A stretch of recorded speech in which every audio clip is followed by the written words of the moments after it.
கடகராசி பலன் 2024. கடகராசிக்காரர்கள் இந்த மாதம் 10ஆம் வீட்டு அதிபதியான செவ்வாய் பகவான் 10ஆம் வீட்டில் தங்கியுள்ள வேளையில் நிலைமைகளை வலுப்படுத்துவார். உங்கள் அதிகார வரம்பு அதிகரிக்கும். நல்ல பதவி கிடைப்பதற்கான வாய்ப்புகள் அதிகரிக்கும் மற்றும் உங்கள் பணித்துறையில் நீங்கள் நிலை பெறுவீர்கள். உங்கள் மேலதிகாரிகளின் முழு ஆதரவையும் பெறுவீர்கள். அதன் உதவியுடன் உங்கள் வேலையை மேம்படுத்துவதிலும் பணியிடத்தில் உங்கள் இடத்தை உறுதிப்படுத்துவதிலும் வெற்றி பெறுவீர்கள். ஆனால் பணியிடத்தில் எந்த ஒரு சர்ச்சையிலும் சிக்காமல் இருக்க முயற்சி செய்யுங்கள். இல்லையெனில் எல்லாம் வீணாகிவிடும். தொழிலதிபர்களுக்கு இந்த மாதம் ஏற்றம் இறக்கங்கள் நிறைந்ததாக இருக்கும். 7ஆம் வீட்டிற்கு அதிபதியான சனி பகவான் 8ஆம் வீட்டில் பெயர்ச்சிப்பதால் சற்று கவனமாக இருக்க வேண்டும். சட்டத்தின் பார்வையில் தவறான எதையும் செய்யாதீர்கள்.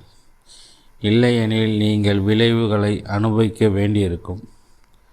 அது உங்கள் வணிகத்தின் வளர்ச்சியை பாதிக்கலாம். இவற்றை கவனத்தில் கொண்டால் உங்கள் தொழில் படிப்படியாக முன்னேறும். சுக்கிரன், குரு, சூரியன், புதன் 11ஆவது வீட்டில் நீடிப்பார்கள். 10ஆம் வீட்டில் செவ்வாய், 8ஆம் வீட்டில் சனி. இந்த கிரகங்கள் அனைத்தும் உங்கள் 5ஆம் வீட்டை பாதிக்கும். இதன் காரணமாக உங்கள் கல்வியில் ஏற்றத்தாழ்வுகள் ஏற்படும். உங்கள் மனம் மற்றும் பகுதிகளில் கவனம் செலுத்தும். ஆனால் நீங்கள் அவற்றை சரியான திசையில் வைத்திருந்தால் நீங்கள் கல்வியில் வெற்றி பெற முடியும். தொழில்நுட்ப கல்வி பயிலும் மாணவர்களுக்கு சிறப்பான பலன்கள் கிடைக்கும். போட்டித் தேர்வுகளுக்கு தயாராகும் மாணவர்கள் கடின உழைப்புக்கு பிறகு வெற்றி கிடைக்கும் மற்றும் நல்ல அரச பணி பெறலாம். 2ஆம் வீட்டு அதிபதியான சூரிய பகவான் 11ஆம் வீட்டில் இருப்பதால் உங்களுக்கு மூதாதையர் சொத்துக்களால் ஆதாயம் கிடைக்கும். உங்கள் மூதாதையர் வியாபாரத்திலும் நீங்கள் நல்ல வெற்றியை பெறலாம். இது குடும்பத்தின் மொத்த உள்நாட்டு வருமானத்தை அதிகரிக்கும் மற்றும் குடும்ப உறுப்பினர்கள் பரஸ்பர நல்லிணக்கத்தை பராமரிக்கும்.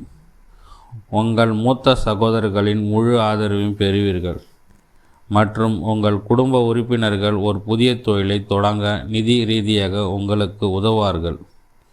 குடும்பத்தில் ஒரு பெரிய விழாவை ஏற்பாடு செய்யலாம். அதில் எல்லோரும் வந்து செல்வார்கள். வீட்டில் சூழ்நிலைகளை மகிழ்ச்சியும் அமைதியும் நிறைந்தாக இருக்கும். நீங்கள் இன்னும் தனிமையில் இருந்தால் உங்கள் வாழ்க்கையில் காதல் தட்டுப்படலாம். யார் ஒருவர் உங்கள் மனதிற்கு சிறப்பு வாய்ந்தவராக மாறலாம். நீங்கள் ஏற்கனவே ஒரு உறவில் இருந்தால் இந்த நேரம் உங்கள் காதல் உறவை வலுப்படுத்தும். திருமணம் ஆவராக இருந்தால் சற்று கவனமாக இருக்க வேண்டியது அவசியம். ஏதாவது வீட்டின் அதிபதியாக சனி பகவான் 7ஆம் வீட்டில் அமர்ந்திருப்பதால் உங்கள் மாமியார் மீது முழு செல்வாக்கு இருக்கும். எந்தவித பிரச்சனையும் வராமல் இருக்க அவர்களுடன் நல்லிணக்கத்தை பேண வேண்டும். ஒன்றுக்கு மேற்பட்ட ஊடகங்கள் மூலம் பணம் பெறுவதற்கான வாய்ப்புகள் இருக்கும். வியாபாரத்தில் செல்வம் பெருகும். வேலையில் பதவி கிடைப்பதால் சம்பளம் கூடும்.